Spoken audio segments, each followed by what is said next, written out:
You know, if you are a multi-billion-dollar video game company and you sell tons and tons of stuff through microtransactions in your games, it's probably not the best thing when the FTC knocks at your door, but that is exactly what happened a few years ago with Epic Games. Yeah, FTC versus Epic Games was a very interesting sort of suit that happened a while back, where essentially the Federal Trade Commission was alleging that Epic Games was misleading a lot of its customers with a lot of its microtransactions in their games, mainly Fortnite. Essentially, they were saying that it was made intentionally easy, sometimes in a way of like tricking people to buy things in their games. Basically, it was just made so easy to make these accidental purchases in their games, kind of to the point where, yeah, you could purchase something and you didn't even know that you were purchasing something with real-life money. And you take into account that a very good chunk of the Fortnite player base is kids.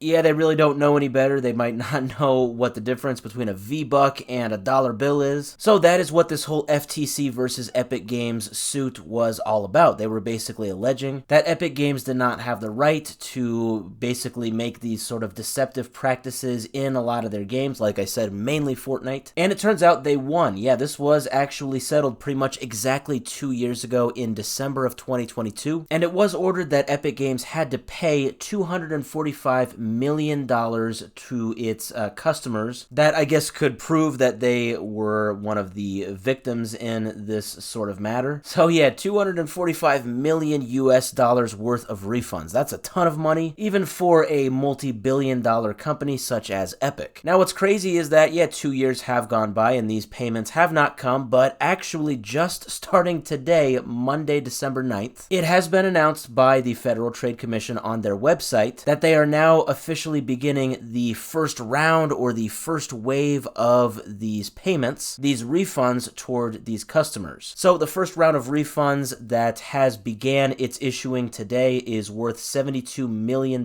That's out of 245 mil, so that's about a third of what they are going to have to pay in total. And it is a total of almost 630,000 people that are getting hit, in a good way getting hit, by this first round of refunds. The FTC says that the average payment, so the average refund, is about $114. They said pretty much half of these payments are being issued through PayPal and the other half is through checks. And so obviously I'm kind of wondering, like, how exactly is it decided that, you know, certain people are a victim of these deceptive practices and that they deserve a piece of the pie, so to speak, this $245 million pie? Well, I guess it sounds like it all has to do with people filling out forms. They actually said that the method of payment people are getting this in all has to do with what they put on their form. Oh, and I am actually seeing right here, so on the post that the FTC made, they actually said that eligible consumers can still submit a claim online. So they say for that, you can go to ftc.gov/Fortnite. So that actually kind of answers my other question I had, you know, why is it only just about a third of the overall payment that is coming out today? You know, why isn't it just everything? But obviously that kind of answers my question. Yeah, they are still kind of collecting these